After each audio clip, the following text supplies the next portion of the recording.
কেমন আছেন? আজ অনেক দিন পর আবার ভিডিও করতে আসলাম। অনেক দিনই ভিডিও দেওয়া হয় না, তাই ভাবলাম আজ বাসায় যেহেতু দেশি মুরগির মাংসটা রান্না হবে, তাই ভাবলাম ভিডিওটা ছাড়ি। দেখি বন্ধুরা আমাকে ভুলেই গেছে নাকি। দেখুন, আজ দেশি মুরগির মাংসটা আমি এভাবে করব, সেটা আজ আপনাদের সাথে শেয়ার করব।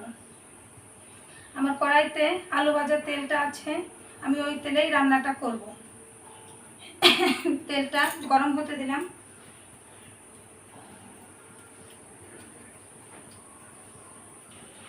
দেখুন আমার তেলটা গরম হয়ে গেছে। এবার এতে ফোড়ন দিয়ে দিলাম তেজপাতা। এবার দিয়ে দিব পেঁয়াজ কুচি। পেঁয়াজ কুচিটা দিয়ে বেশ একটু বাদামি বাদামি করে ভেজে নেব। আর যতক্ষণ আমার পেঁয়াজটা ভাজা হবে ততক্ষণ আমি মাংসটা মেখে নেব।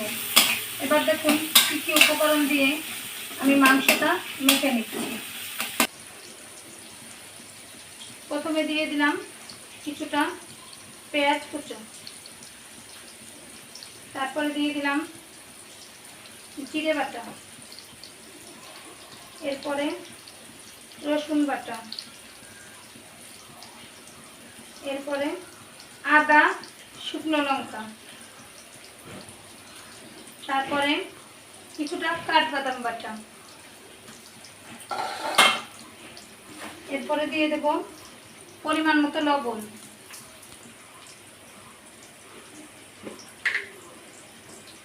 এরপরে দিয়ে দিলাম হলুদ গুঁড়ো, তারপরে দিয়ে দেব সরিষার তেল। আমি সয়াবিন তেলটা দিয়ে পেঁয়াজটা ভাজতে দিয়েছি, এতে মাংসটা ফোড়ন দেব। আর এখানে খানিকটা সরিষার তেল দিয়ে মাংসটা মেখে নেব।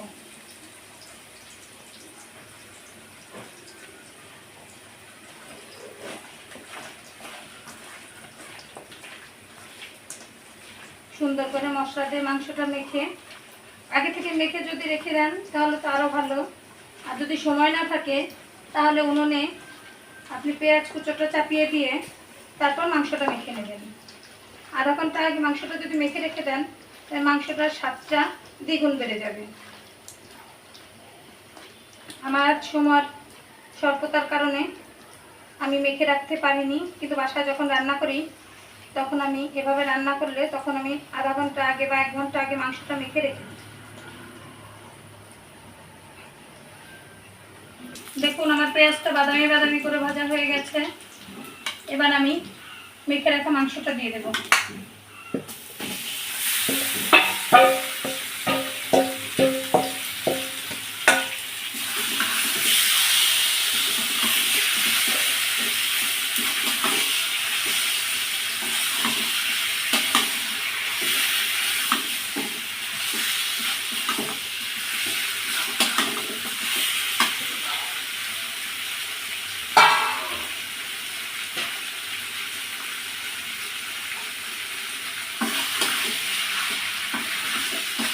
এবার গামলার গায়ে যে মশলাটা লেগে আছে আমি সেই মশলাটা দিয়ে সামান্য পরিমাণে একটু জল দিয়ে দেবো।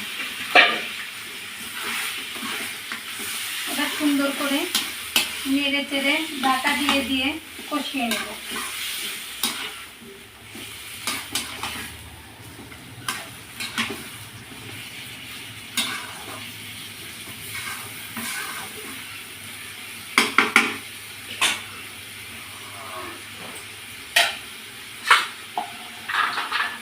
এবার আমি ঢাকনা দিয়ে দেবো।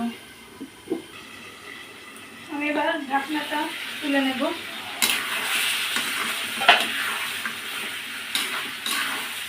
নেড়ে চেড়ে দেবো একটু। যেহেতু দেশি মুরগি সেহেতু এটা রান্না করতে একটু সময় নিয়ে রান্না করবেন, সুন্দর করে কষিয়ে।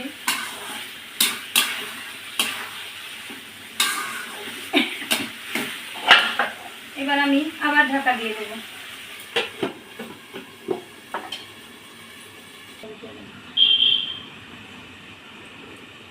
এবার আমি ঢাকনাটা তুলে নেব। দেখুন কি সুন্দর একটা কালার চলে আসছে, বেশ একটু লোভনীয় লোভনীয় লাগছে দেখতে। এবার আমি দিয়ে দেব পুরো মাঝারি সাইজের 2টো টমেটো কুচনো।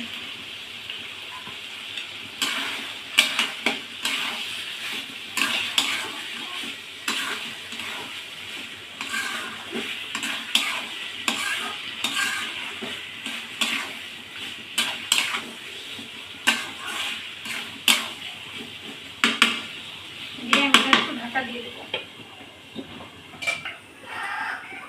ঢাকাটা খুলে নেব। দেখুন টমেটোটা সুন্দর গলে গেছে, কিন্তু ভিতরে একটু আস্তে আস্তেই আছে। আমি টমেটোটা পুরো গলিয়ে ফেলবো না, গলে যাবে কিন্তু মাংসের সাথে এরকম আস্তে আস্তে কিছুটা থাকবে, কিছুটা গলে যাবে।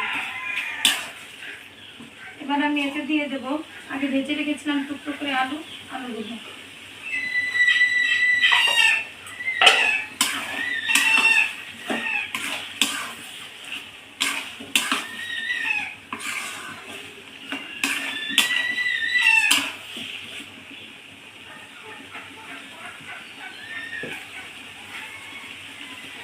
এবার দিয়ে দিব কাশ্মীরি লঙ্কার গুঁড়ো। এটা অপশনাল, আমি কালারের জন্য দিলাম, কালারটা একটু ভালো হয় সেই জন্য।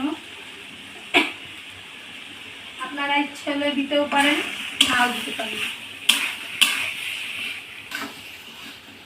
এবার আমি আবার একটু ঢাকা দিয়ে দেব। সুন্দর করে মাংসটা গুছিয়ে নিয়ে আর একটু ঢাকা দিয়ে দেব।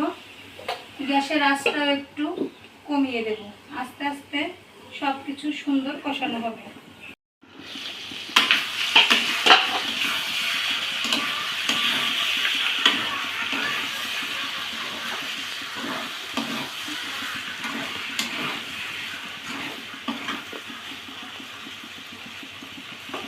দেখুন আমার মাংসটা সুন্দর গলে গেছে।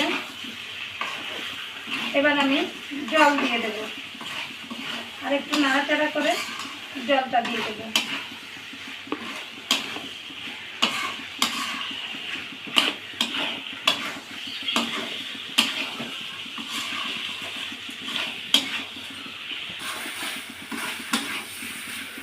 এবার আমি দিয়ে দেব পরিমাণ মতো জল।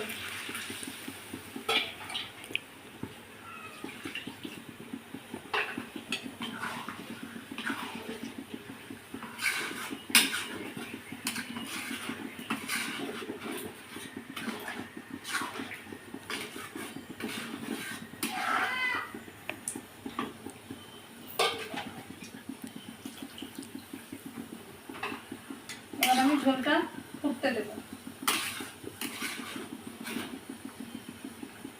দেখুন ঝোলটা কি সুন্দর বুদবুদ করে ফুটছে, আমার ঝোলটাও জাল হয়ে এসেছে।